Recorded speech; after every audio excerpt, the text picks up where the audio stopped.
महकमा पीडीडी का बिजली चोरी के खिलाफ क्रैकडाउन जारी है। बता दें कि भेरा ड्राना इलाके में इलीगल कनेक्शन लगाकर जो लोग बिजली का इस्तेमाल कर रहे थे उनके खिलाफ है जो वो महकमा सख्त हुआ और जाके कनेक्शन है जो वो काट दिए। और वहीं पे जो ओवरलोडिंग का सिस्टम घरों में मुख्तलिफ मशीनरी का इस्तेमाल किया जा रहा था, लेकिन उसकी बिलिंग है जो वो नहीं पे की जा रही थी। कहीं ना कहीं उस पे भी है महकमा ने नोटिस लेते हुए इलाके का दौरा किया और इन सब चीज़ों को है जो स्ट्रीमलाइन लाने के लिए है जो वो कोशिशां हैं। बता दें कि इलाके में बिजली का निज़ाम है जो वो दुरुस्त नहीं है और इसका सबसे मेन अगर कोई वजह बनती है तो वो ओवरलोडिंग बनती है।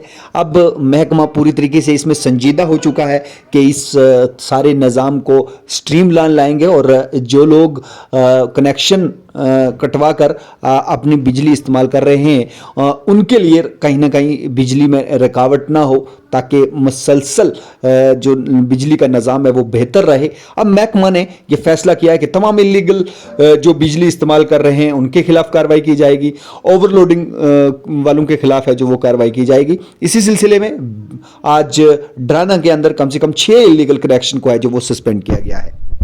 महकमा के इस सराहनीय कदम से आम लोग खुश हैं और वो चाहते हैं कि बिजली का निज़ाम है जो वो बेहतर हो और जो लोग इलीगल तौर पे बिजली इस्तेमाल कर रहे हैं उनके खिलाफ कार्रवाई हो और जिन लोगों ने भी लीगल तौर पे अपनी फॉर्मेलिटीज़ सबमिट करवा के कनेक्शन लिए हैं कम से कम उनको प्रॉपर बिजली मैसर है जो वो होनी चाहिए।